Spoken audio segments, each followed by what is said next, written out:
everybody. I'm Brittany Lewis, a breaking news reporter here at Forbes. Joining me now is Dr. Sinan Ciddi, who is the Senior Fellow and Director of the FDD's Turkey Program.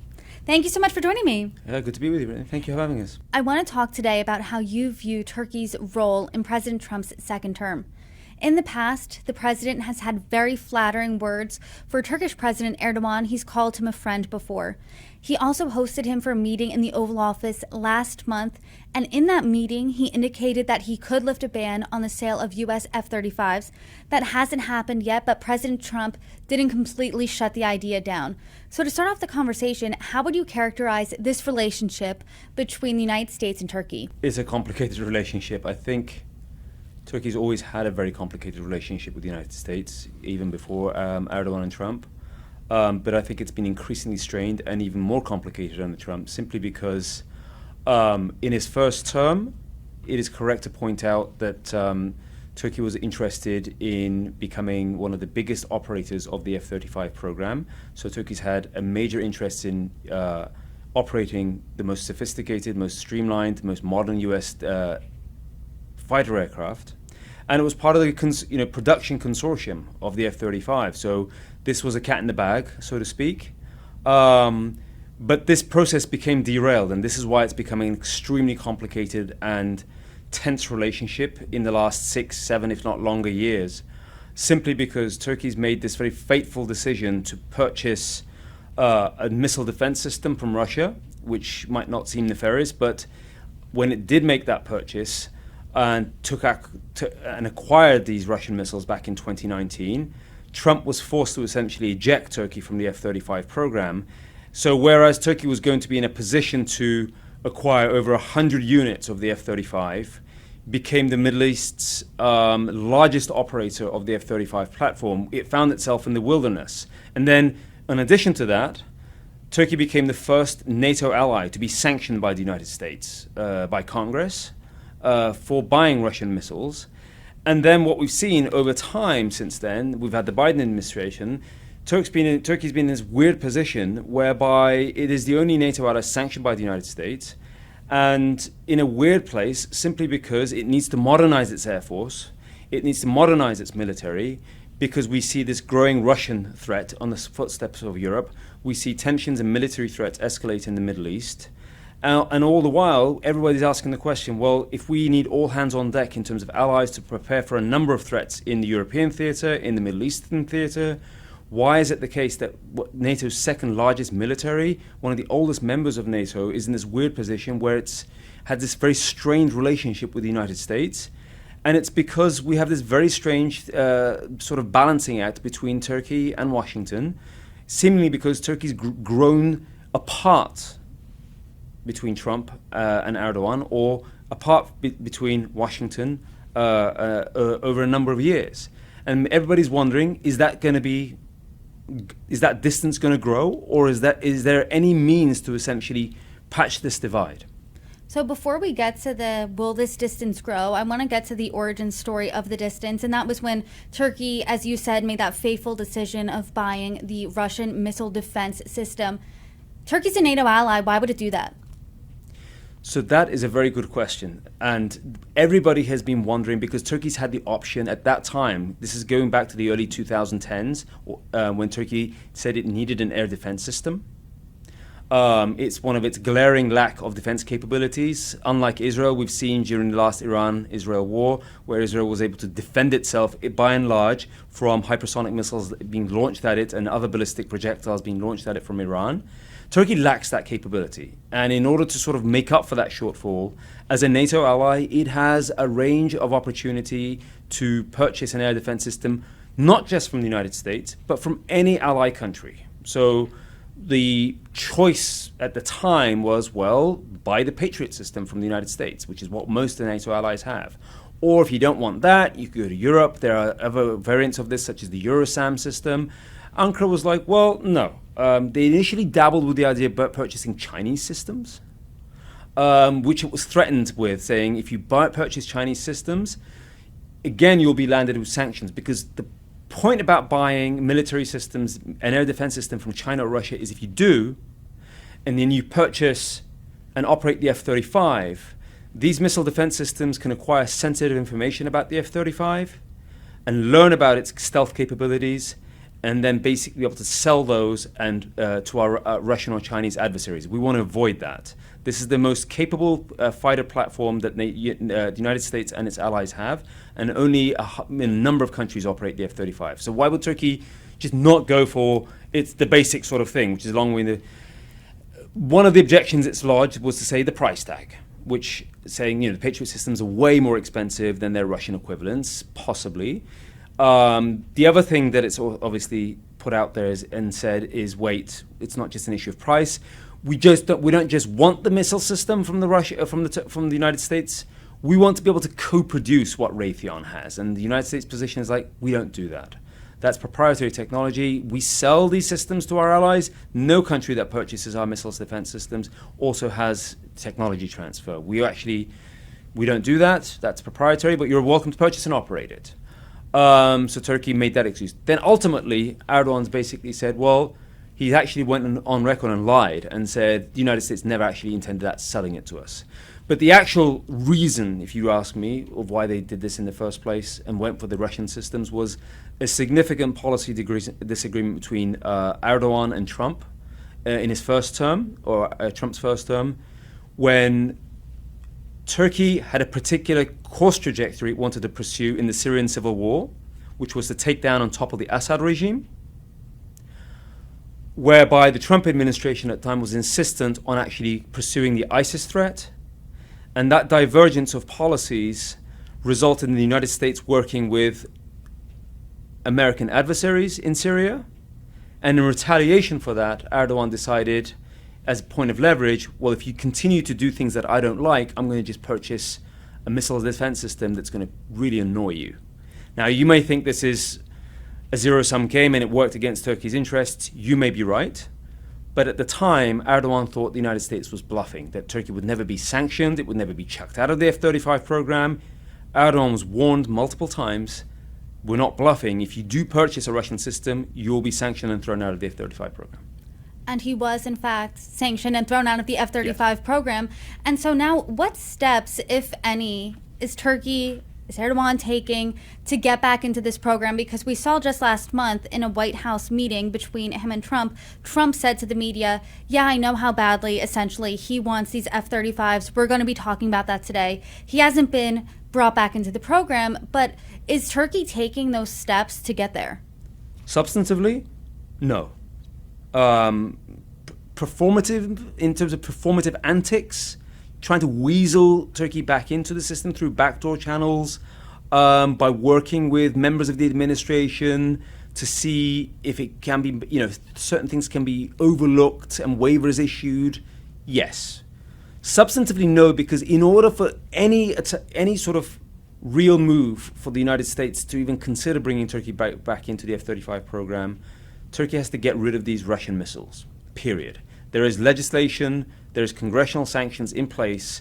These are monumentally hard to get rid of, even by presidential waivers and presidential actions. I'm not saying it's impossible, but for Trump to pick that fight and rule in Turkey's favor and issue waivers in Turkey's favor, that's a fight he really doesn't want to pick. And it also is a fight that, Erdogan doesn't want to force his hand on, because that would force Trump to take on Congress. Members of Congress, in the Senate, in the House of Representatives, there is a huge trust deficit for Turkey, because on the surface, if you're just looking at a warplane, that's fine. But if we ask the so what of all this, from the perspective of American taxpayers, from the perspective of our armed forces in this country, the F-35 is our strategic capability. It is not the same as an F-18. It is not the same as an F-15. This is right now what gives our armed forces a competitive edge above and beyond all our adversarial enemies. Right? It is what gives us the competitive edge to thwarting Russia, China, Iran. Right? We do not sell this plane to just anybody. Most countries in our extended allied network can buy any platform from us, just about. We're not that picky. But F-35s, we're very picky about. So in order for Turkey to actually acquire this, it would have to get rid of the S-400s. But now there's been so much lack of trust, so much acrimony built up over years now, and lack of Turkish action, And on top of that, Turkey's been misbehaving in other theaters, such as, for example, since the war on Hamas began by Israel following the October 7 attacks, Turkey's been a frontline supporter of this terrorist entity. You now have a very sort of built-up sort of negative view about Turkey, in addition to the S-400s, the Russian missiles, inside of Congress, saying Turkey is also a supporter of terrorism. I mean, you're not going to hear this from the mouth of the administration, but you talk about this with any members of Congress, they have very strict concerns about, you know, selling an F-35 capability to a NATO ally on paper, but in fact, in reality, that it is in league and it does support some very nefarious entities on the ground. So Turkey's not actually, you know, made a lot of friends in Washington, either at the congressional level, even though Erdogan's White House visit was deemed to be positive, which is why you're not seeing any real ground at the level of the administration, you know, making moves to sort of issue waivers that would allow Turkey to purchase the F-35. I want to get into the Gaza talks and how exactly Turkey fit in there. But before I do, I want to talk about news about jets from this week. Erdogan and the United Kingdom's Prime Minister Keir Starmer signed a deal this week. It's worth approximately $10.7 billion for 20 fighter jets, and it was called the UK's biggest fighter jet exports deal in a generation. What does that deal do for the F-35 conversation? At one level, it's Erdogan's way into the United States, I'm fed up with you. Since the White House visit, he said behind the scenes in press conferences to the Trump administration or to the United States through his foreign minister, but also himself, to the effect, if we don't get these planes, if we don't get what we want, which we've paid a down payment for, we're going to have to find alternatives. And the deal with the United Kingdom right now is not necessarily an alternative that makes up for the F-35, because the F-35 is a fifth generation stealth fighter plane, whereas the Eurofighter jets that they've just signed a deal for is a fourth generation, 4.5 generation. It's a very good plane. But as far as Ankara is concerned, it's a stopgap measure. It's also the first time that Turkey's procured fighter planes outside of the United States in its entire history. It's a stopgap measure because what Turkey intends to do with these Eurofighters is to basically put these into service in the Turkish Air Force for a period of 5, 10, 15 years, which will help offset Turkey's aging Air Force needs right now. Its F-16s right now that Turkey operates are very old, and the Eurofighters will essentially help modernize that. But what Turkey is also doing is it is in the process of building its own fifth generation stealth fighter, the Khan jet. It's Turkish manufactured, Turkish produced. And they think they can have that online and commercially viable by, say, 2030, 2035. They already have several prototypes. It's conducted a number of test flights. They have problems with getting Turkish engines domestically produced. And again, they're looking to the United States in the interim to buy engines for them. But the long-term goal is to actually manufacture Turkish-made engines for their fifth-generation fighter. So the Eurofighter jet, essentially, is just a stopgap measure until Turkey can really become fully independent of the United States, fully independent of Europe. And if you ask me why they're doing all of this, to what end? Well, Turkey's biggest goal militarily has been to become fully independent in terms of defense acquisitions and defense appropriations of the United States, of Europe. Turkey already is one of the world's biggest arms exporters, defense industry exporters, its drone capabilities. Now they're building their own tanks, ship manufacturing. They're selling drones to just about every country in Europe, in many countries in Africa, in the Gulf states. The intention is to become fully independent militarily to the fullest extent possible. And so if they do achieve that, this wrangling that we see with Washington, all this sort of attempts to sort of please, whether it's the Trump administration or the next administration, Turkey wants to chart its own course. It wants to become its own power player in the region, whether it's the Middle East, North Africa, Europe. They want to be recognized as a great power. And to that point, my next question I was going to ask you was, if I'm a viewer right now, this is a really interesting conversation, and I would be wondering, okay, but what exactly does this mean for me as just an American viewer here? But I think that kind of hits the nail on the head here, is that Turkey wants to chart its own course. It wants to be its own power player. What does the world look like then if that is the case? That's a hard question to answer, but one thing it could mean is it could make life more difficult for US interests as far as US interests are concerned in critical parts of the world where we do have national security interests, specifically the Middle East, specifically NATO, right? What we do know is Turkey is now a major actor, a major player militarily as well as politically and diplomatically in the Middle East. We have seen Turkey right now with a huge military presence inside of Syria. In terms of the new Syria that's being built up, it has military forces deployed to the tune of about 20 to 30,000 troops. That is not something that the Israelis appreciate, who also have troops inside of Syria. We now know that Turkey seeks to have peacekeepers or as part of the stabilization force that's being proposed for Gaza. All of this is to say that Turkey seeks to be a major military as well as power actor inside of the Middle East. So that's the Middle East. In a scenario whereby Turkey grows fully militarily independent of the United States and anyone else for that matter, it may not wait around, right, to be in consensus with NATO or the United States if its policy decisions or its policy choices differ from the United States. And they clearly do, right? So that's the Middle East. In terms of the European frontiers, look, Turkey is trying to project itself as the major security partner for the European Union, as the European Union faces a major military threat from the Russian Federation. Right now, just to put this into perspective, in Turkish shipyards, the Turkish military is building 35 naval ships, military ships at the same time. That is more shipbuilding capability than the entirety of the European Union's countries put together. And that includes one aircraft carrier that's being built, right? That's just in the realm of shipbuilding. Turkey's actual military size, its air force, it has more ground divisions in terms of troop capabilities, again, than most of Europe combined, right? Europe, it feels defenseless and inadequate in the face of a growing Russian threat.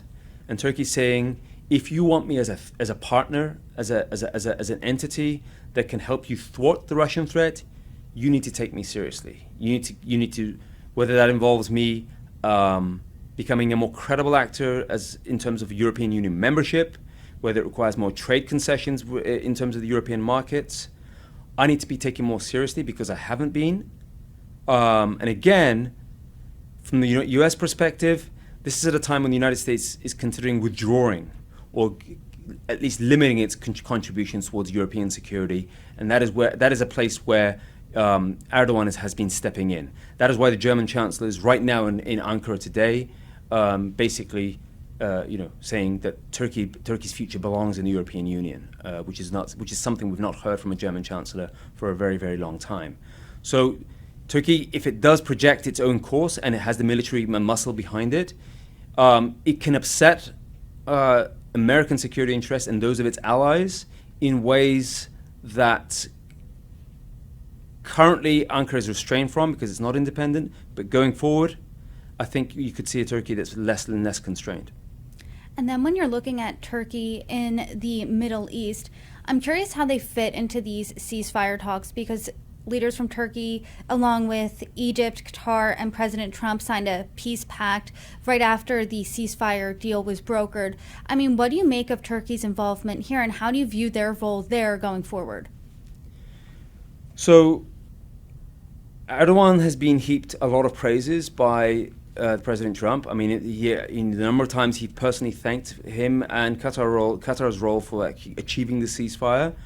It seems to be quite important, actually, simply because if you look at credible reporting that's coming out of this, it seems that both the Qatari leadership and the Turkish leadership proved instrumental in convincing Hamas to finally release the hostages and agree to the terms of the ceasefire, because what they basically told the Hamas leadership is, if you don't, right, in the sort of parlance of the Godfather narratives, that they were made an offer they couldn't refuse, in essentially that even Turkey and Qatar wouldn't have Hamas's back, and that's what they communicated. And what Turkey does for Hamas is possibly less in the news than it should be, because what Turkey does for Hamas is huge. Hamas is situated inside of Turkey, both politically as well as organizationally.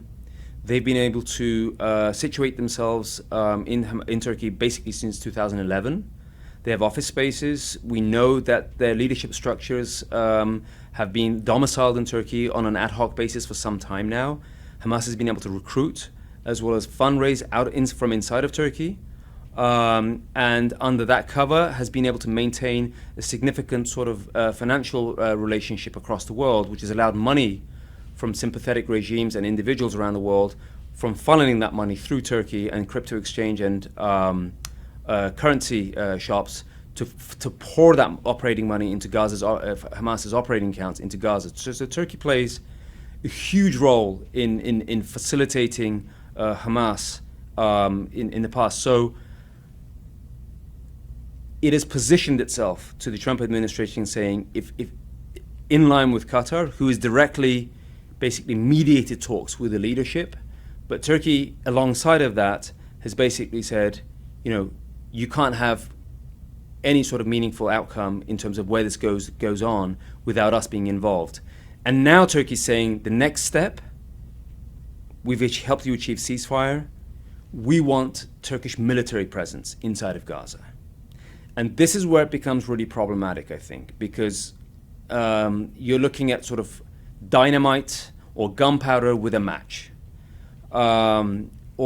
Because if you have Turkish military presence inside of Gaza, as part of the the quote unquote stabilization forces, this is something that the Israelis are very, very hesitant to do. They call this a red line. They absolutely do not want Turkish military presence inside of Gaza. But they're not the only ones. The Saudis, the Egyptians, and the Emiratis also do not want Turkish military presence as part of the military stabilization force, because they know, or they suspect, that Turkey's support of Hamas is so entrenched and so ingrained that this will be an opportunity for Turkey to rearm, resupply a Hamas inside of Gaza that's refusing to disband and disarm, and that Turkey, as the second largest military in NATO, will not only help facilitate that rearmament and re-enabling of Hamas, but if conflict between Israel and Hamas was to break out again, then Turkey is going to be physically present and militarily standing shoulder to shoulder with Hamas, and who knows what could happen at that point. And I think certainly there's a lot to look out for next. But when it comes to the United States and Turkey's relationship, what do you think President Trump should be doing next? One of the things he could absolutely do, he's been saying, and we've been hearing increasingly that they're telling Israel that Turkish military presence may have to be part of the peace plan going forward, that Turkey's troops should be present. I think that's a mistake. Even before we get there, the one huge thing that the Trump administration could ask of Erdogan and the Turkish government, if they're serious about this, is to demand from Turkey, based on its intricate relationship of Hamas, that Hamas disbands. That any future of Gaza, where Palestinians are going to have a peaceful and post-conflict settlement, where they can rebuild a new sort of standard of living with new housing, a new meaningful way of life, where they can reorganize their life without Hamas, is to help disestablish Hamas.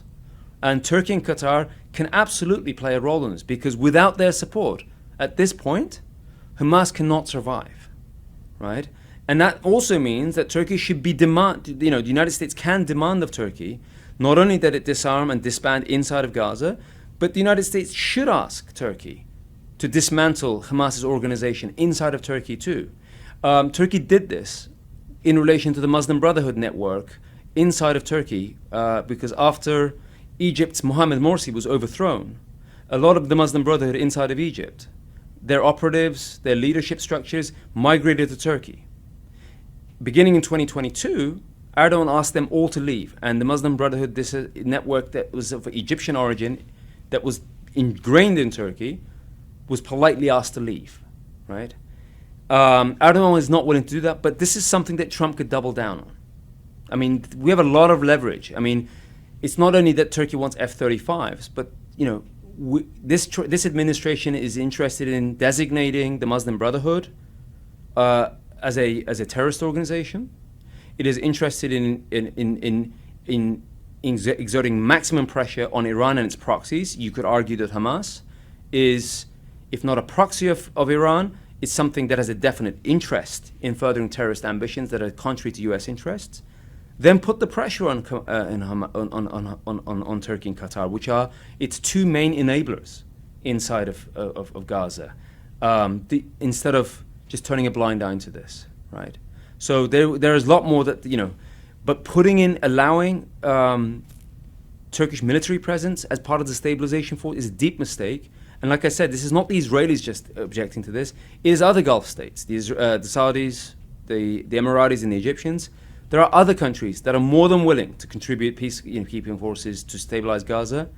Turkey's relationship with Israel is just too inflammatory at this point. They are not an impartial, credible actor as far as aiding and abetting Hamas goes. Just a couple of months ago, a Hamas cell that originated out of Turkey came within an earshot of assassinating an Israeli cabinet minister. It was thwarted by a Shin Bet inside of Israel. So, unfortunately, as far as Turkey's military or Turkey's as a state actor goes, it lost the ability to be an impartial, credible actor that Israel can work with as part of Gaza's future, simply because it's all about Team Hamas for Turkey. And this is Erdogan's pet plan. And unfortunately, they can provide aid, which they have been. They can possibly help with a clear-up. But as far as military options and peacekeeping forces, this is probably a bridge too far. This should be explained to the Trump administration. If they're serious about furthering anything further than that, they should help us establish the Hamas network inside of Gaza and beyond. Well, it seems, based on what you're saying, this has been an acrimonious relationship since Trump term 1. We're still seeing that play out Trump term 2. And as we see that further play out, I hope you can join me and break it down further. Thank you so much for joining me. You're welcome back anytime. Look forward to it. Thank you for having me.